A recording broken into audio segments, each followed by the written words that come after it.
A very good morning to all of you. I am Shabumon, a physics faculty from Calicut, Kerala. I have been teaching students for IJE, SAT, IB and other entrance examinations in and abroad India. Till 2016 I was working as principal for an education institution in the Middle East, Mass Education Institution UAE, where I was coordinating 5 branches across UAE. Okay, so today I am going to discuss the 3 questions out of the 7 which you have shared to my email shapuphysics@gmail.com. I am using my video camera to record this, so as you can see the teaching how I am doing using a whiteboard. I am not using the loan software and the pen tab for the time being. Okay, so let us go to the first question directly, in which what is given is a football of radius r is kept on a hall in a wooden plank. Okay, so this is a situation which is mentioned. There is a football. So football, we know that it is a hollow spherical shell. Okay, say the radius of the football is given as, say, capital R, and this is placed on a wooden plank, and the plank has got a hole, and the hole radius is mentioned as small r, and it is given that the small r is less than capital R. Okay, so if this is the situation, we know that the distance between these 2 points of contact will be equal to 2r, right? So the point of contact of the football at this point and this point, let me call this one as P1 and this is P2. And as this is a spherical football or spherical shell, we know that the entire mass, the center of mass of the system will be over here, which is C, right? Let the football has got a mass M. Right, so this is a situation which is initially happening. This is horizontal, that means it's horizontal, that means it is not making any angle with the horizontal, theta equal to 0. I would call this one as the first situation, theta 1 equal to 0. Now in the problem what is given is the wooden plank is gradually, or it is tilted with respect to the horizontal. It is tilted with respect to the horizontal such that the wooden plank makes some angle with the horizontal. Okay, when that process is happening, what will happen? This, say this is the horizontal plane. If this is tilted, obviously this position of the football also will rise. Okay, so suppose this is the first condition. In between, sometimes, say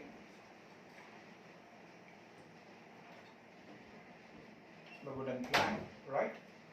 This makes an angle, say theta 1.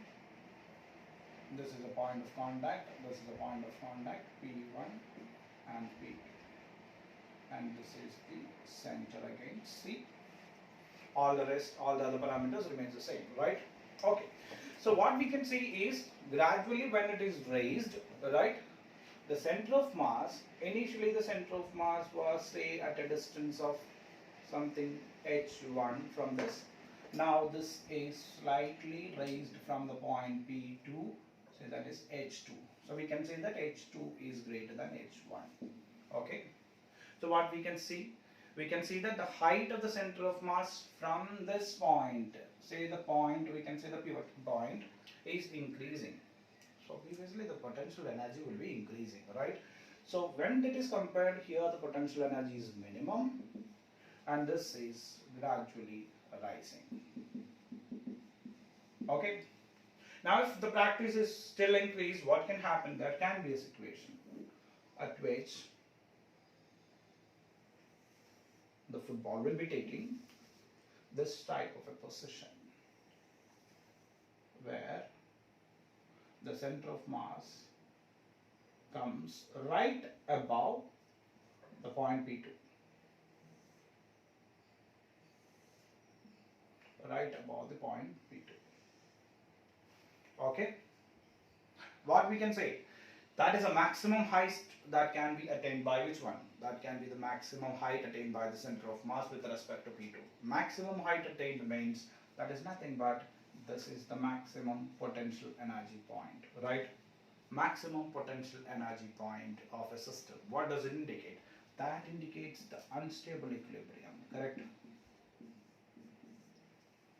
So we have seen the different situation. It is just like looking at the different positions of a simple pendulum or the oscillation of a ball in a saucer, correct? We have seen different situation in which we have analyzed different positions of the object, right? Now we can say that this is a different angle, say theta 3. This is theta 1 and theta 1, theta 2 and say theta 3. And looking at this point, I can say that theta 3 defines theta maximum. If I increase it again, what will happen? It will toggle down, correct? There will be toppling. The ball will rotate and it will roll down that. This is which is asked in the problem, and there are 4 options which are also given for which the theta satisfies which of the condition. So and that conditions are, we have sine theta equal to say theta by r and tan theta equal to theta by r. Say option A is small r by r. Option B is tan theta is equal to r by r. I'm just taking the options from the email which you have shared to me. This is the question. Okay, and sine theta is equal to r by 2r, and option D, cos theta is equal to r by 2r. We need to understand for which is the maximum theta which satisfies that. Okay, so from this I have already told you this is the maximum situation, correct or not? We will analyze that one in another terms, in terms of torque also, after I am solving this problem. First I will let you know how to get the answer very easily. Okay, so we know that this is the maximum situation. Just before sliding down, the center of mass will be just above the point P2. Do you understand that? Because that's the maximum potential energy point and that's the unstable position. From the unstable, the body will, if it is displaced, definitely it will roll out of that. So if I draw a parallel line with the horizontal, we know that this angle is theta because of alternate nature. Theta is the same as theta 3, which is theta max, right? If that is theta, if I draw this one, it's a right triangle. Let me call this one as the middle point of that. So this is P2CM, right? Triangle P2CM. If I draw that triangle here, CM and P2. This is 90 degree, correct? This is 90 degree. This is theta. So what about this total angle is 90, so this angle will be 90 minus theta. This is 90 minus theta, and obviously this is theta, right? And we got the distance from C to P2 is nothing but that is capital R, MP2 is small r, right? You have solved the problem. You got sine theta is equal to what? Sine theta is equal to r by r from the triangle. So that's the easiest way to understand this problem. If you can remember the conditions of unstable equilibrium and the maximum potential energy just before the body get displaced from a point towards what? Towards x-ray positions, right? Now you can even analyze this problem with the help of the free body diagram or the force diagrams.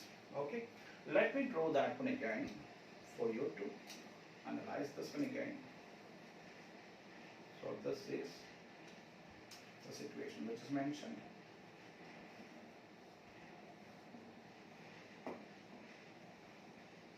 So if this is the center of mass, we know that its weight will be acting directly downwards, mg, and from this point the normal reaction will be balancing that.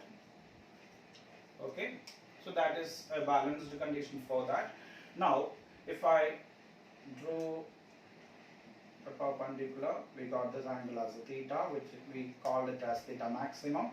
If I resolve mg, I will get mg cos theta, which is perpendicular to the plane, and mg sin theta, which is parallel to the plane. These are the two forces which is acting with respect to which point? With respect to the P2 point, right? Or with respect to the P2, these are the two forces which is trying to rotate the body one in the clockwise sense and other one in the anti-clockwise sense. Correct? Yeah. Why this is clockwise sense? Because the distance from this one to P2 to that is, say that is equal to h. If I take r cross f, that is clockwise, and the distance from this one to this is, say, small r, which is in this direction, and rotating that, it is anti-clockwise, right? So till the condition when they got cancelled or when they compete and equal, till that moment there will not be any rotation.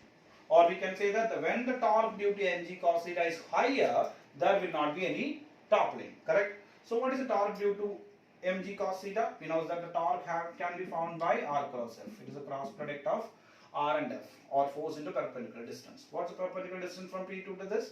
That is r. Angle between these two is 90 degree. So r into mg cos theta. When this is greater than the clockwise torque, what is the clockwise torque? H. This is also perpendicular. Mg sin theta. Correct or not? So I will cancel these two. Right? I'll take this one to that side. I'll get tan theta. Should be less than or equal to which one? R by H. What is H? This is H and this is R and this is capital R. It's a right triangle. R. H is the height, altitude. What is H? We can write it as R square minus small r square. So that is less than or equal to R divided by square root of R square minus small r square. Correct? So tan theta does not satisfy this condition. Any other conditions can be avoided. So I'll draw the diagram again. This is the P2 PM 90 degree H. This is capital R and this is H square root of R square minus small r square. This is small r. This is theta. What is sin theta from here? Nothing but opposite side divided by hypotenuse. Right satisfies the condition. Okay. Anyway, you can proceed. We will get the maximum condition for theta as sin theta is equal to r divided by capital R. That's the way to solve that problem. Okay. Okay, welcome back all of you. So now I'm choosing the question number 2, which you have shared to my email, physics question number 2, in which what is given is a light disc of aluminium, say non-magnetic material obviously, which is placed horizontally like this. It's a side view of that figure which is given in that question. Okay, light disc of aluminium which is free to rotate up an axis, and it is given that the axis is passing through the center of the aluminium disc, and a strong magnet is placed which is vertically but away from the center. It is vertical but away from the axis of aluminium. And this is north pole and this is south pole. Okay, so this is a problem which is given. Now the question is, if the magnet is rotated about the axis, or it is moved about the axis. About the axis movement means either it will be anti-clockwise rotation or clockwise rotation. Correct? What will happen for the disc? And the options which are given are, first two options say that there will be rotation, and the first option say that it will rotate in the opposite direction of the magnet. That means if the magnet is rotating like this, this will rotate in the other way around. If it is clockwise, then the one will be anti-clockwise. Second option is, it will move in the same direction as that of magnet. And the third option is, it will not rotate and there will not be any temperature change. And the fourth option is, there will not be any rotation but there will be temperature rise, gradual temperature rise. So looking at the problem itself, we can say that this is something related to electromagnetic induction. Definitely when there is a magnet and a metal is related, it is related to electromagnetic induction. And you have to remind all the concepts of what? Lenz's law, or we can say the modified form of Faraday's law. Say induced EMF is equal to minus d phi divided by dt. Okay, minus sign is very important, remember that, because that is the point which we are going to use over here. And obviously when there is a metal disc associated with a magnetic flux, something which you know in your mind, a current. which is just like an eddy in water. It can be formed in the metal, correct? So these two concepts have to be there in the tip of your mind while looking into this problem. It's electromagnetic induction associated with metal disc, eddy currents, right? Okay, eddy currents. What is the peculiarity of eddy currents? When eddy currents are formed inside the disc, they will form non-conservative electric fields. What is non-conservative fields peculiarity? There will be loss of energy in the form of heat, right? So previously our choice is going to be the fourth option, that is the temperature rise is there, right? Now the problem is whether there is a rotation, correct? Let's see whether there is a rotation. Let us have a different look of this problem. I'm looking from the top of that disc, okay? When the metal disc is observed from the top, say this is the center of the metal disc. Let's say it has got a radius of capital R, and the magnet is placed like this, okay? If it is placed like this, the magnet is pointing something like this, correct? Just above the disc. That means a peculiar area of the disc, say a rectangular cross section of the disc, will be just below the north pole of the magnet, right? When there is no movement.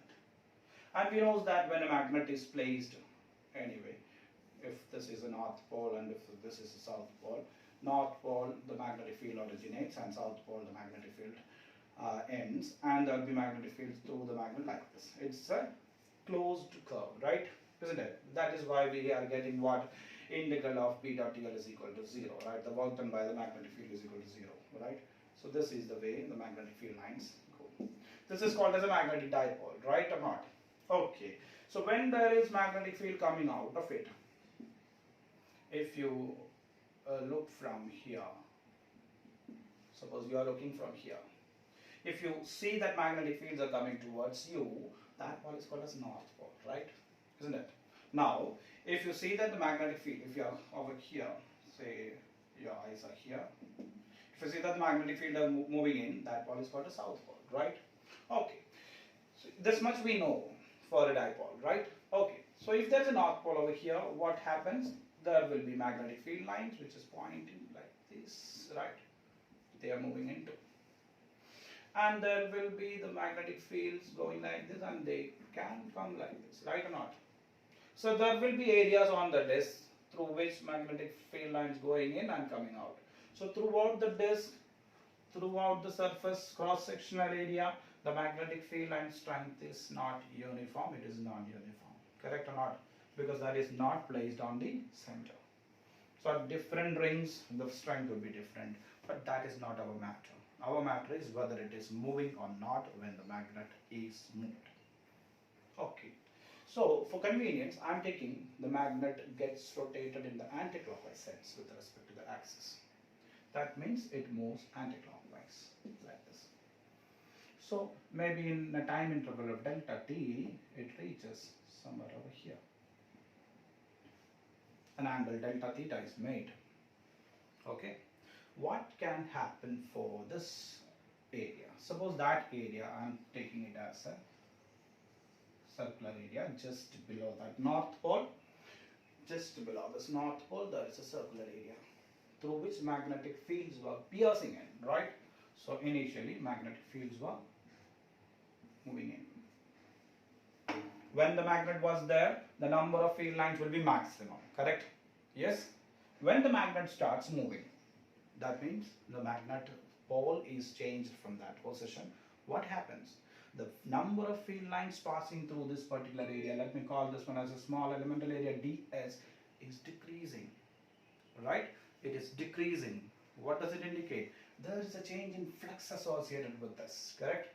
That means flux, say d phi, which is equal to v dot ds, through that is decreasing or it is changing, understand?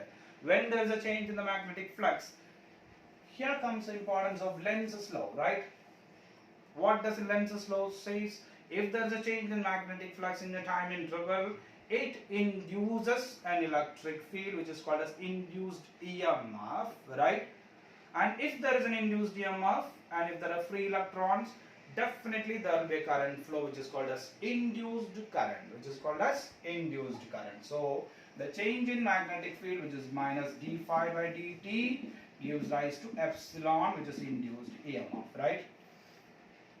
Understand? So what is the character of this induced EMF? This induced EMF has got a negative sign against against d phi by dt. That means it tries to oppose the change of flux, correct? That means if the flux lines through, field lines through this ds is trying to decrease, the induced EMF over here will try to compensate that, right? That means the induced EMF will create some extra field lines in the same direction as initial, right? For that means we need extra field lines in the downward direction due to induced EMF. If there should be some field lines in the downward direction, what is required? According to our thumb rule, what is required? We need a current flow in the clockwise direction, correct or not? Through the loop there should be a current flow in this direction, right? We all have studied that, right? If there is a current flow like this, it indicates that what? We have got this kind of magnetic field is inward, right? Yeah, when I'm looking from the top, it is downward, correct? So this is the way what we should get. This is the way the current is into, and if it is anti-clockwise, then I am clasping it in this way, it is outward, correct? From the top if I am looking, it is downward, correct? From the bottom if I am looking, it is topward, correct or not? We got all the information. So there is a current flow in the in the disc. This current, we call it as what? Eddy currents, right? That means there is a field created, right? So at this area there is a field created like this. At this area there is a current which is induced like this, which produces a magnetic field in the downward direction, correct or not? Yes? Downward direction, that means if I am looking from here, I can see that there is a north pole induced over here. At the bottom there is a north pole over here, because if I am looking from here, I can see that field lines are coming towards me, right? On the top, magnetic fields are moving off opposite side. That means this becomes a south pole, right? So the top portion acts as a south pole of the disc, bottom acts as a north pole. So this acts as a south pole, this acts as a north pole. Clear? Yes. So this is a south pole and north pole is trying to rotate. The magnet's north pole is moving out and this is south pole. What will happen between south and north? This is the magnet's north, this is south pole of the disc. Both will attract. When the north is trying to rotate in the anti-clockwise sense, this also will follow that, right? Yes? We know that. We can say that the disc will rotate in the same direction as that of the rotation of the magnet. Is that clear? And obviously, as it is an eddy current or the current flow is there will be temperature rise, correct? Is it clear? So our option is option B, it rotates in the same direction of the magnet. Thank you. Hi, welcome back all of you. Now I'm going to discuss the question number 6 of the attachment which you have shared me. As all other questions are repetition of the first question, I got the third question as the question number 6. Okay, and this is a very interesting question in which what is given is a spring is attached to the origin where there is an electric dipole of dipole moment P, and the entire system is placed on a smooth horizontal surface. Smooth horizontal surface, that means there is no frictional forces acting. Okay, and it's a spring mass system. There is a mass m attached to the end of this, and it is also given a positive charge of q, right? And it is given that it is on the origin. So this is the y-axis of the problem, and this is the x-axis of the problem. So it's a pure x-axis oscillation of the spring. There is a possibility, correct? We have to remember about simple harmonic motion.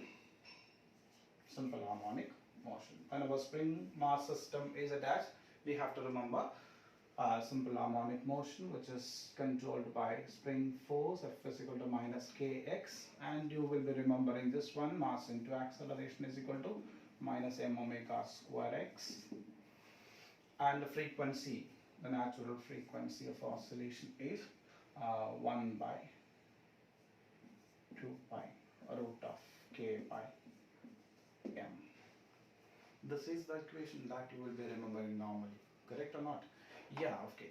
And in this problem what is given is, so when the system is like this, the length of this one is equal to L. Okay, that's the natural length of the spring.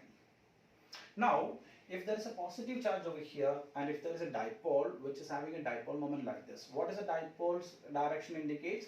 That means if there is a dipole like this, it says that there is a negative charge over here and a positive charge over here, because dipole moment is directed from negative to positive, correct? So this end is positive and this charge is also positive. So if I release this, what will happen? This positive charge on this positive charge will get repelled, right? Or we can say that this is an axial point of the dipole, correct? Axial point of the dipole has got an electric field, say electric field on the axial is equal to what? 2 k, which is k is 1 over 4 pi epsilon naught. 1 over 4 pi epsilon naught. Okay, so 2k dipole moment P divided by the distance L cube. This is the equation, and that is directed along the axis, right, outward. So the charge Q will experience a force due to that, which is repulsive, and the direction of the force will be Fe. So Fe will be equal to 2, I am taking capital K for convenience, P Q divided by L cube.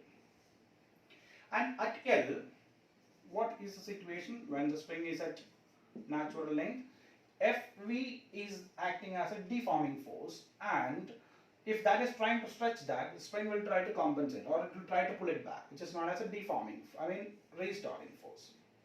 Spring force will act as a restoring force. So at L, we can say that Fs will be equal to Fd.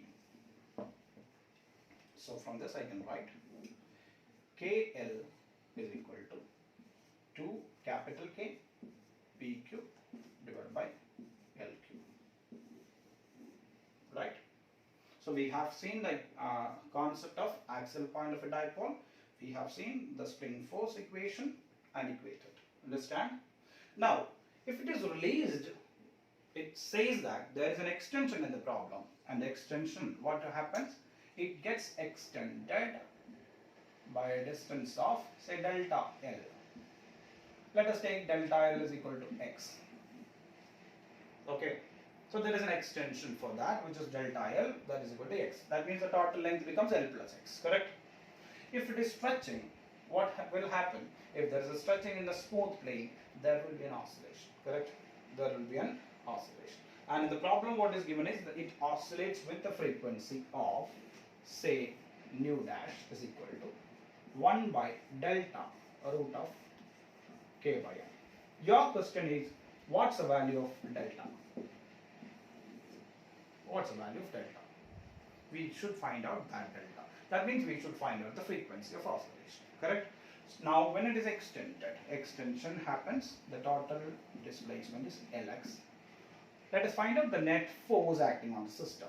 Net force acting on the system. What's the net force acting? Say Fs minus Fe. Fs is K into L plus X. What is Fe? Force of due to electric, 2 kpq divided by L plus X whole cube. 2 kpq divided by L plus X the whole cube. Right? So this is K L plus X. Now the remaining is just numerical analysis. Okay, we have seen there is an oscillation, simple harmonic. Simple harmonic oscillation says that force should be directly proportional to the displacement and the acceleration should be directed towards the center. Let's see whether it is satisfying with that. 2 k p q divided by L cube into 1 plus x by L the whole cube. Correct? Taking this one into the numerator, it will become 1 plus x by L whole raised to 1 by 3 k into L plus x minus 2 k p cube divided by L cube 1 plus x by L all raised to minus 3. Okay, x by L all raised to minus 3, we can expand it. Okay, and the second term onwards, there will be x square by L square, x cube by L cube. As x is less than L, higher order terms can be neglected. Correct? Now, the entire expression will become k into L plus x. What is this term? K 2kp by L cube. That is kL, right? So substitute that. Small k into L. Only the first order term remains, minus 3x divided by L. Clear? KL minus KL. KL minus KL. This gets cancelled, right? What's remaining over here? It is KX. L cancels, plus 3KX. This is equal to 4KX. This is the net force acting, correct? Yes, we know that the standard equation for that one is F is equal to minus Kx. This is minus 4Kx, right? So the frequency of oscillation of this one will be having this term like this, 1 by 2 pi root of K dash by M, where K dash is equal to 4K. Correct? This becomes 1 by 2 pi root of 4K by M. 4, 2 cancels, right? Compare the new dash expressions. What is delta now? Delta is nothing but pi. Correct? What's X answer? Delta is equal to pi, which is 3.14. That solves the question. Okay? So to do this question, what we have to be remembering, we should know the concepts of simple harmonic motion, we should know the concepts of dipole, we should know the concepts of electric field with a dipole, and we should know how to find the net force acting in the system. That's all from now. So thank you all. I hope all you understood the way I have explained the questions. Okay.